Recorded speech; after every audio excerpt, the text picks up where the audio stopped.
ایک امیر عورت پیر صاحب کے پاس گئی اور کہا کہ پیر صاحب مجھے کوئی ایسا تعویذ دیں کہ میرا شوہر میری ہر بات مانے، جو بھی کہوں وہ میرے تابع ہو جائے۔ پیر صاحب بھی دور اندیش انسان تھے۔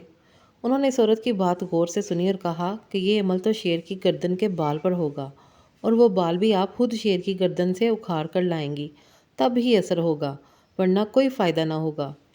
وہ عورت بہت پریشان ہو گئی اور مایوس ہو کر واپس آ گئی اور اپنی سہیلی کو بتایا۔ تو سہیلی نے مشورہ دیا کہ کام تو مشکل ہے مگر ناممکن نہیں۔ تم ایسا کرو کہ روزانہ 5 کلو گوشت لے کر جنگل جایا کرو، اور جہاں شیر آتا ہے وہاں ڈال کر چھپ جایا کرو۔ کچھ عرصے بعد شیر کے سامنے جا کر ڈالو، وہ گوشت کا عادی ہو گیا ہوگا۔ تم اس کے قریب جا کر گوشت ڈالنا شروع کر دینا اور اس کی گردن پر پیار سے ہاتھ پھیرنا۔ ایسے آہستہ آہستہ کرتے کرتے شیر تم سے مانوس ہو جائے گا، تو گردن سے بال اکھیڑ لینا۔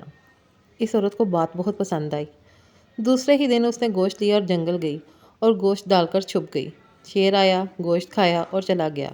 اس عورت نے 1 ماہ تک ایسا ہی کیا۔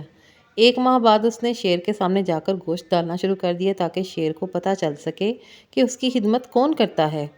کچھ عرصے بعد شیر بھی عورت سے مانوس ہو گیا۔ عورت نے شیر کی گردن پر آہستہ آہستہ پیار سے ہاتھ پھیرنا شروع کر دیا۔ ایک دن عورت نے موقع دیکھ کر شیر کی گردن سے بال اکھیرا اور خوشی خوشی پیر صاحب کے پاس پہنچ گئی اور بال پیر صاحب کو دیا اور کہا کہ میں شیر کی گردن سے بال اکھیر کر لے آئی ہوں، اب آپ عمل شروع کریں۔ پیر صاحب نے پوچھا کہ کیسے لائی ہو؟ تو عورت نے پوری تفصیل بتا دی۔ پیر صاحب مسکرائے اور کہا کہ کیا تمہارا شوہر اس جنگلی درندے سے بھی زیادہ خطرناک ہے جو کہ ہونہار ہوتا ہے، جس کی تم نے چند دن خدمت کی اور وہ تم سے مانوس ہو گیا کہ تم نے اس کی گردن سے بال اکھیڑ لیا؟ لوگ تو اس کے خوف سے مر جاتے ہیں، اور اس نے تمہیں کچھ بھی نہیں کہا۔ کیا تمہارے شوہر کے ساتھ پیٹ نہیں لگا ہوا؟ تمہارے شوہر کے ساتھ بھی پیٹ لگا ہوا ہے، تم اس کی خدمت کرو۔ جب جنگلی درندہ اس خدمت سے اتنا مانوس ہو سکتا ہے تو ایک باشعور انسان بھی آپ کے تابع ہو سکتا ہے۔ میری سب بہنوں سے گزارش ہے کہ اپنے شوہر کی خدمت صرف اور صرف اللہ پاک کی رضا کے لیے کریں، پھر دیکھیں اللہ پاک آپ کے گھر کو کیسے جنت بنائے گا۔ امید کرتی ہوں آپ کو میری آج کی شیئرنگ بھی بہت پسند آئی ہوگی۔ ہمیشہ کی طرح ریکویسٹ کروں گی نئے آنے والے چینل کو سبسکرائب کرنا مت بھولیں، ویڈیو کو لائک کریں، شیئر کریں، پیارا سا کمنٹ کریں۔